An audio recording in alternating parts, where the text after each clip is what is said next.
Setelah kita masuk di segmen Kompas Bisnis, kali ini bersama saya Nanda Aprilia. Nilai tukar rupiah tertekan, kembali melampaui 17.000 per dolar Amerika Serikat di pasar spot.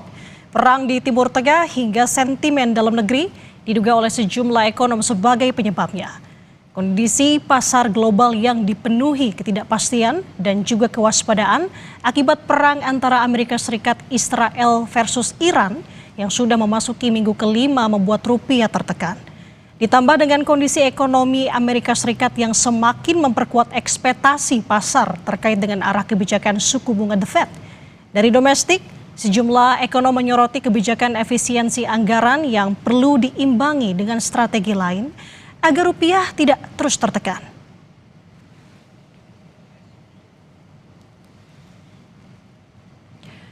Dari data Bloomberg di pasar spot, saudara, rupiah kembali tembus angka psikologis 17.000 pada penutupan perdagangan pada Senin kemarin, tepatnya 17.002 per dolar Amerika Serikat atau turun 0,13%. Selama sebulan terakhir rata-rata rupiah stagnan di atas level 16.900 per dolar, seperti pada 9 Maret di 16.949, melemah pada 16 Maret jadi 16.997. Sementara pada 24 dan 27 Maret masing-masing di level 16.898 dan 16.980 per dolar Amerika Serikat.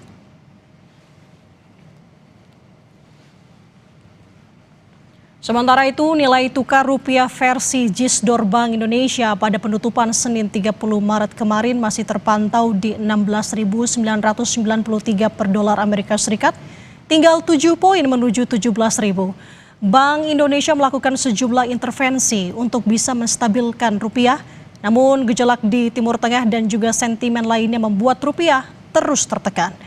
Pada 2 Maret rupiah berada di level 16.848, melemah pada 19 Maret di 16.974 per dolar. Kembali tertekan di 16 Maret jadi 16.990. Sementara pada 25 dan 27 masing-masing di level 16.905 dan 16.957 rupiah per dolar Amerika Serikat.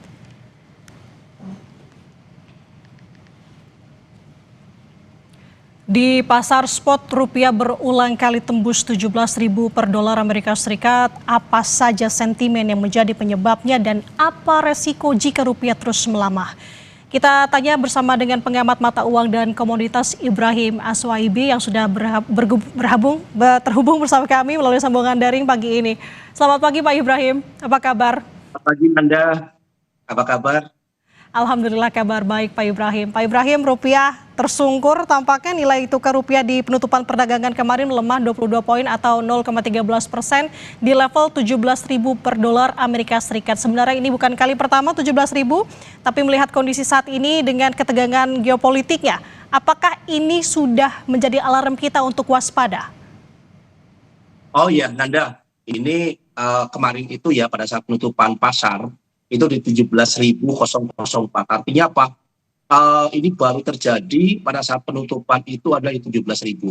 Sebelumnya memang sempat mencapai di level 17.000 lebih, tetapi ditutup karena intervensi Bank Indonesia ini di bawah 17.000. Nah rupanya kemarin Bank Indonesia melakukan intervensi itu cukup masif juga, tetapi kekuatan intervensi ini tidak seindah yang diinginkan oleh Bank Indonesia, sehingga rupiah ini bercongkol di 17.000-an. Nah, apa sih yang menyebabkan mata uang rupiah ini terus mengalami pelemahan?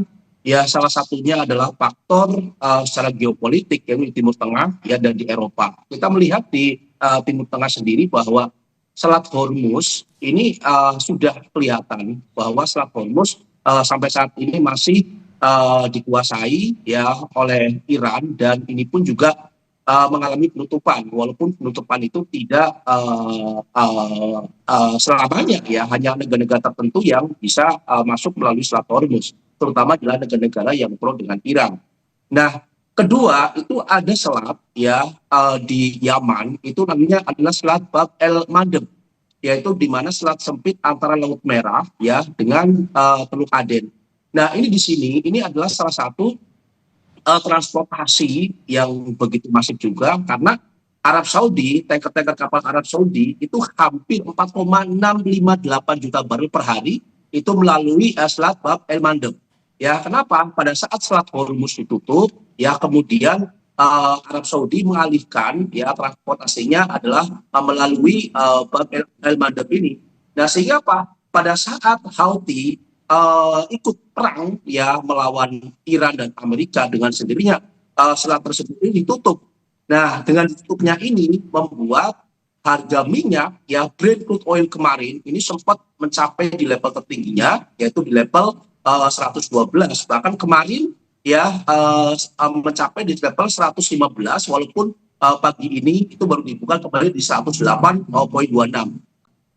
Intervensi Bank Indonesia ini kewalahan ya, karena apa? Lagi-lagi pada saat harga minyak mengalami kenaikan, berarti Indonesia harus mengimpor lebih banyak lagi. Apanya yang lebih banyak? Dolarnya. Sehingga apa? Indonesia harus mencari dolar yang cukup banyak untuk melakukan impor BBM. Harus ingat bahwa minyak mentah yang diimpor oleh Indonesia itu adalah 800 sampai 900 ribu barel per hari.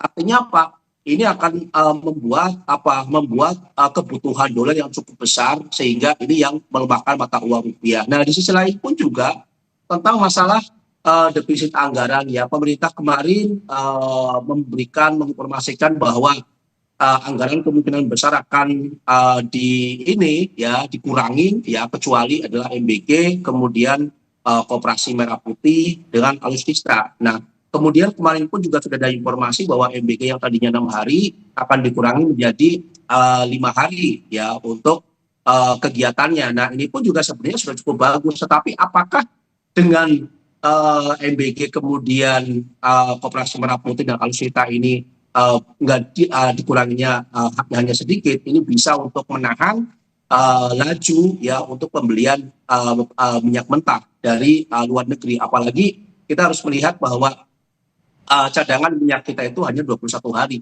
yang kemungkinan besar ya dalam pertengahan April ini akan habis, dan ini yang akan membuat apakah pemerintah ya akan di sini akan menaikkan bahan bakar minyak atau tidak. Ini tergantung dari pemerintah sendiri, karena menurut saya bahwa 92 barel per hari ya ini sudah melampaui batas, dan kemungkinan besar defisit anggaran ini pun juga akan melebihi 3%. Itu Nanda. Oke, dengan kondisi ketegangan geopolitik yang tadi disampaikan oleh Pak Ibrahim, melihat rupiah tembus di angka psikologis 17.000, apakah ini menjadi titik keseimbangan yang baru ke depannya, Pak Ibrahim? Oh ya, ini menjadi titik keseimbangan yang baru. Kalau seorang analis itu mengatakan bahwa inilah resisten kunci, ya, di mana kemungkinan besar pada saat 17.000 itu tercapai, ini rupiah ini akan melayang-layang di atas 17.000. Nah, bisanya saya memberikan satu prediksi bahwa di minggu ini kemungkinan besar rupiah itu di 17.100. Ini sangat wajar ya, karena adanya penutupan Selat Bab El Mandeb ya oleh Houthi, yang merupakan ini adalah salah satu selat paling strategis ya, di mana Houthi sudah memproklamirkan diri untuk ikut perang antara Iran dan Israel dan Amerika. Ini cukup luar biasa ya bagi saya. Selat Hormuz ditutup, itu pun juga sudah membuat perekonomian secara global ini bermasalah. Apalagi ya Selat Bab El Mandeb ini juga ditutup, luar biasa. Harus ingat bahwa Selat El Mandeb ini adalah transportasinya nanti adalah keterusan Suez. Nah, pada saat ini ditutup, sehingga transportasi ya dari negara-negara Arab ya seperti Arab Saudi, kemudian Qatar, Kuwait ya ini akan tersedat kembali. Nah, ini bisa saja Selat Hormuz itu adalah 20%. Ya, kemudian di Selat Bab El Mandeb anggap saja 10%. Ini pun juga akan membuat satu permasalahan secara global, dan inilah titik awal ya rupiah kemungkinan besar akan tetap di atas 17.000. Itu Nanda. Oke. Anda katakan bahwa minggu ini kemungkinan bisa menyentuh di 17.100, tapi ada kemungkinan nggak sih sebenarnya Pak Ibrahim, apalagi untuk angka terburuknya kita pernah menyentuh pada saat momen penetapan tarif resiprokal di pertengahan tahun 2025 di 17.200. Apakah bisa melebihi atau di bawah, atau Anda punya tanggapan lain? Ya, saya sendiri memberikan satu analisa ya tentang rupiah, karena ada beberapa teknikal, kemudian penghitungan-penghitungan baik secara global maupun secara domestik. Ada kemungkinan besar ya rupiah ini akan ke 17.400. Itu di awal-awal di bulan November saya sudah melakukan satu prediksi. Memang di sisi lain pun juga banyak para pengamat yang mengatakan kemungkinan besar itu akan ke 22.000 ya. Tapi bagi saya 17.400 itu adalah sudah level paling tinggi. Karena apa? Karena perang di Timur Tengah kemungkinan besar tidak akan terlalu lama. Di bulan April pun juga kemungkinan besar akan terselesaikan setelah adanya perang darat. Harus ingat, perang darat ya di Selat Hormuz, siapapun yang menang ya baik Iran maupun Amerika kemungkinan besar akan ada perdamaian. Perang darat ini sebenarnya klimaknya ya, kalau terjadi perang kemudian Amerika kalah, pasti di situ akan ada gencatan senjata. Nah, ini yang sedang ditunggu oleh pasar. Pada saat gencatan senjata ini dilakukan, kemungkinan besar ya tensi geopolitik di Timur Tengah menurun ya, dan harga minyak turun. Nah, disinilah kesempatan rupiah kemungkinan besar akan kembali melakukan penguatan di bawah level 17.400. Itu Nanda. Oke, Pak Ibrahim, dengan kondisi seperti sekarang ini yang masih terus bergulir ketegangan geopolitiknya, ada kekhawatiran dari sebagian orang krisis di tahun 98 ini akan kembali terjadi. Apakah berlebihan kekhawatiran ini? Sangat berlebihan. Harus ingat ya bahwa di tahun 98 anggaplah Orde Baru ya, itu kita lihat bahwa pertumbuhan ekonomi itu ditopang dengan investasi ya, investasi hampir 60%. Tetapi pada saat terjadi krisis ekonomi ya, karena waktu terjadi rush ya, rupiah melemah cukup tajam bahkan di atas 30.000 ya, sehingga terjadilah krisis ekonomi. Sehingga setelah memasuki reformasi sudah ada perubahan tentang masalah pembentukan untuk produk domestik bruto, yaitu 60% dari konsumsi masyarakat. Kemudian dana asing pun juga dibatasi dan hanya 30%. Ya, sehingga apa? Sehingga 30-70 ya, 70% adalah modal dari dalam negeri, kemudian 30% modal dari asing. Nah, di tahun 2024 pun juga target dari 30% ya investor asing itu hanya di level-level 15-20. Artinya apa? Bisa saja di tahun 2026 pun juga tidak mencapai di level 30-an. Sehingga apa? Jangan takut bagi masyarakat bahwa akan jadi krisis ekonomi ya seperti tahun 98. Karena sekarang sudah berbeda. Undang-undangnya pun juga sudah berbeda ya, sehingga apa? Walaupun nanti terjadi kontraksi ekonomi ya minus, itu pun juga tidak akan terlalu lama. Karena apa? Pemerintah pasti akan melakukan stimulus. Ya, menggelontorkan stimulus, ya BLT, bansos, dan lain itulah yang menopang untuk daya beli masyarakat. Walaupun pertumbuhan ekonomi bagus, kenyataannya secara teknis mengalami perlambatan, ya itulah dampak dari konsumsi masyarakat yang terus dikatrol oleh pemerintah. Itu Nanda. Oke, Pak Ibrahim, kalau kita melihat bagaimana sikap Bank Indonesia, apakah dari sudut pandang Anda Bank Indonesia secara sengaja membiarkan rupiah ini nyaman di level 17.000? Oh tidak. Bank Indonesia ya pada saat kita lebaran ya 2 minggu libur, Bank Indonesia terus melakukan intervensi. Jadi kalau ada pejabat yang mengatakan bahwa Bank Indonesia tidak melakukan intervensi, itu salah besar.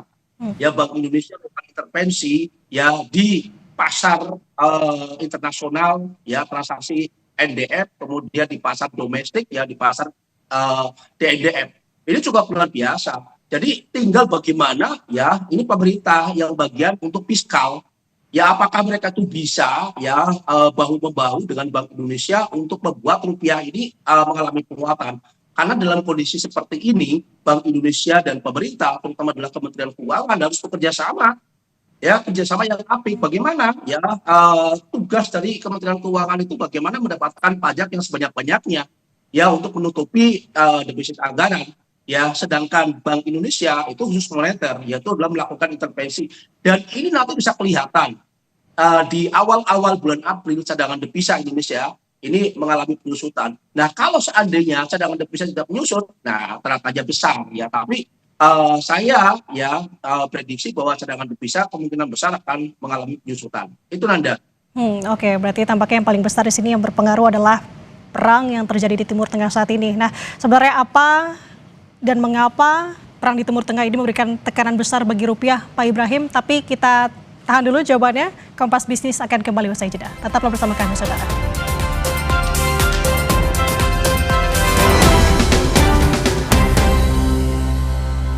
Rumah itu penting untuk kita semua. Bisa bayangin nggak kalau kita nggak punya rumah? Mau pulang kemana, ayo? Nah, kalau rumah komika, apa isinya? Ya komika lah. Komika mah nggak perlu diwakilin. Udah pada pinter bersuara. Untuk jadi komika butuh banyak belajar dan harus terus update, bukan sekadar lucu. Siap-siap lagi deh kita ramein rumah komika. Gak pakai stres, kita ketawa bareng saja di Suci 12.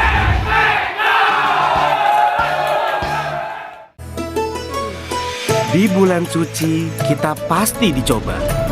Ademin lagi dengan Aqua. Aqua, dingin alaminya, ademin Ramadanmu. Nikmati mie goreng ala chef di rumah. Mie sedap goreng ala Chef Devina. Minyak kenyal dan pipih bikin beda. Ada sambal merahnya. Aku tambahin sayuran dan kremesan kriuk. Taste like chef, sesimpel itu. Mie sedap goreng ala Chef Devina dari Wixfood. Di bulan suci, kita pasti dicoba. Ademin lagi dengan Aqua. Aqua, dingin alaminya, ademin Ramadanmu. Rumah itu penting untuk kita semua. Bisa bayangin nggak kalau kita nggak punya rumah? Mau pulang kemana, ayo? Nah, kalau rumah komika, apa isinya? Ya komika lah. Komika mah nggak perlu diwakilin. Udah pada pinter bersuara.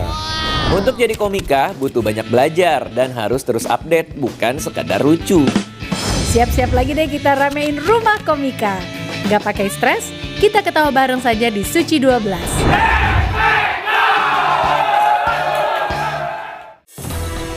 Menanti waktu rehat di siang hari dengan sejumlah informasi. KPK membenarkan pihaknya melakukan operasi tangkap tangan. KPK juga menyita sejumlah uang dalam mata uang rupiah. Mengikuti sumber berita yang selalu menginspirasi. Kreativitas tanpa batas ini ditunjukkan oleh sekelompok pengrajin ibu-ibu yang ada di kota Makassar. Kompas Siang, setiap hari pukul 11 siang, live di Kompas TV. Didukung oleh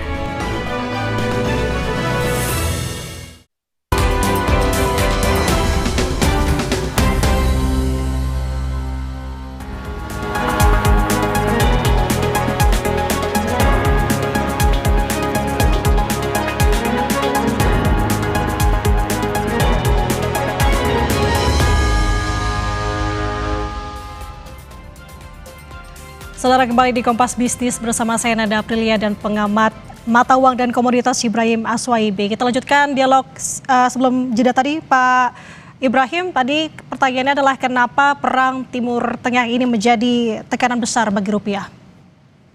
Ya, Nanda, Timur Tengah ini adalah basisnya minyak mentah. Bahkan Uni Eropa, ya PBB mengatakan bahwa jangan sampai terjadi perang di Timur Tengah, terutama adalah di Selat Hormuz, karena Selat Hormuz ini adalah salah satu transportasi untuk minyak mentah, ya tanker-tanker membawa minyak mentah itu 20%.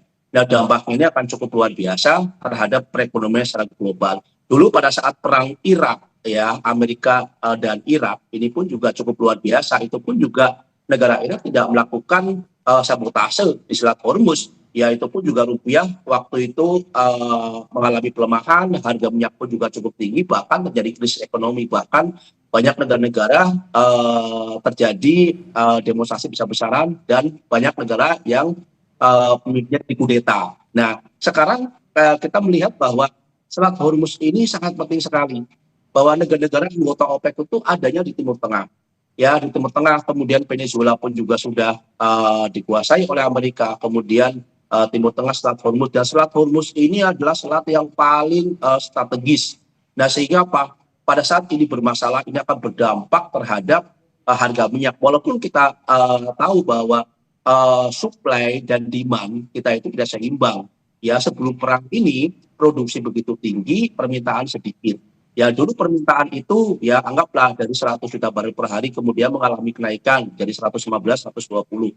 Tetapi kenyataannya itu masih turun di bawah itu. Tapi dengan adanya konflik ya geopolitik di Timur Tengah, kemudian dolar mengalami penguatan, kemudian harga minyak mentah baik Brent maupun wet crude oil ini mengalami kenaikan. Ini membuat apa? Membuat inflasi yang begitu tinggi. Ya inflasi tinggi berarti apa? Bank sentral global dalam pertemuan di bulan April bisa saja akan menaikkan suku bunga. Kenapa? Bank sentral global di minggu kemarin, ya 2 minggu yang lalu, dalam pernyataannya bahwa apabila perang ini terus berlanjut, ya kemudian harga minyak menyentuh di level 120 untuk Brent crude oil. Ingat, Brent crude oil itu adalah salah satu bahan bakar untuk pesawat, yaitu aftur. Nah, ini akan membuat apa? Membuat bank sentral global ini akan menaikkan suku bunga. Nah, dalam 2 minggu kemarin, Bank Sentral Australia sudah menaikkan suku bunga. Nah, pada saat menaikkan suku bunga ini yang akan membuat apa? Suku bunga tinggi, harga minyak tinggi, kemudian indeks dolar tinggi. Akhirnya apa? Ini yang membuat terjadinya krisis secara global. Dan rupiah pun juga ikut mengalami pelemahan. Sehingga apa? Ini ya, kemarin saya mendengarkan pidato dari Uni Eropa ya, salah satu Uni Eropa bahwa Timur Tengah itu tidak boleh terjadi konflik. Karena itu adalah wilayah strategis ya penghasil minyak mentah dunia. Dan Trump lagi-lagi mereka melakukan penyerangan. Dan harus ingat bahwa kekacauan perpolitikan di Amerika pun juga ini akan membuat dolar mengalami penguatan yang cukup tajam. Saat ini terjadi demonstrasi ya, kemudian kepercayaan masyarakat Amerika dari yang tadinya 40% sekarang 36%. Artinya apa? Sebentar lagi kemungkinan besar pada saat mengalami kekalahan dalam perang di Timur Tengah, ya perang darat, kemungkinan besar Trump ini akan di-impeachment. Nah, ini pun juga akan membuat ketegangan tersendiri karena wakilnya pasti akan maju dan sama juga seperti Trump dari Partai Republik. Itu Nanda. Oke. Kalau dari pandangan Anda melihat sentimen di pasar global sejauh ini seperti apa, Pak Ibrahim? Apalagi di tengah faktor geopolitik Timur Tengah ini dengan perekonomian Amerika Serikat yang tidak baik-baik saja. Oh ya, jadi ini yang saya mungkin mengutip pernyataan-pernyataan dari pejabat ya pemerintah. Salah satunya adalah Kementerian Keuangan yang mengatakan bahwa ekonomi Indonesia itu baik-baik saja. Ya, sebenarnya ekonomi Indonesia itu baik-baik saja karena pengaruh secara global ya sehingga membuat rupiah mengalami pelemahan. Oh iya, karena kita punya pasar modal, harus ingat. Kita jangan disamakan dengan zaman Orde Baru ya, pada saat kita tidak mempunyai pasar modal. Dulu kan sentralistik ekonomi, sekarang adalah mekanisme pasar. Sehingga pasarlah yang akan membentuk. Sehingga apa? Sehingga pejabat-pejabat di dalam negeri, ya terutama adalah Menteri Keuangan, kemudian Menteri SDM, beliau-beliau itu seorang pejabat. Kalau menjawab pertanyaan-pertanyaan dari media, dari para jurnalis, ya tolong dengan jawaban yang konservatif. Jangan dengan bayolan-bayolan. Misal satu contoh, ya Menteri Purbaya mengatakan bahwa kalau seandainya saya sebagai Gubernur Bank Indonesia, rupiah kemungkinan besar bisa di 15.000. Nah, ini kan bayolan. Artinya apa? Kapan Purbaya jadi Gubernur Bank Indonesia? Kemudian yang baru-baru saja terjadi, Pak Bahlil dia mengatakan bahwa oh ya, karena sekarang sedang terjadi geopolitik, gas ini sedang harga tinggi ya, tolong kalau seandainya setelah memasak dimatiin, ya itu nggak usah diajarin pun juga bisa. Artinya apa? Bahwa ini bayolan-bayolan inilah yang membuat pasar ya tidak suka ya, karena pejabat negara, pejabat pemerintah itu harus berhati-hati dalam memberikan satu pernyataan, apalagi jurnalis ya selalu diulang-ulang di TikTok lah, di Twitter lah, di Instagram. Ini yang membuat apa? Membuat rupiah lunglai. Dan hati-hati, Bank Indonesia, ini pekerjaan Bank Indonesia sangat berat sekali ya, intervensi. Apalagi kita lihat ini baru sebatas masalah geopolitik Timur Tengah. Ya belum kita kembali ke Eropa. Ya kemarin apa? Kemarin Ukraina melakukan penyerangan terhadap gas di Rusia. Bahkan Rusia aja sekarang apa? Dalam kondisi tutup petugasnya. Ini pun juga bisa mengalami kenaikan. Belum masalah perang dagang. Ya belum masalah kebijakan Bank Sentral Amerika setelah Kevin Walsh diangkat sebagai ya menjabat sebagai Gubernur Bank Sentral Amerika di bulan Mei. Nah, ini yang cukup kompleks ya. Misalnya pemerintah di sini, pejabat-pejabat harus berhati-hati ya dalam memberikan satu pernyataan-pernyataan kalau bisa bersifat konservatif. Ya, kita bicara padanya aja ya seperti pejabat-pejabat sebelumnya. Itu Nanda. Baik, kita akan lihat bagaimana dinamika ke depannya. Pak Ibrahim, terima kasih atas waktunya bersama dengan kami di Kompas Bisnis, pengamat mata uang dan komoditas Ibrahim Aswaib. Sehat selalu Bapak. Assalamualaikum. Terima kasih.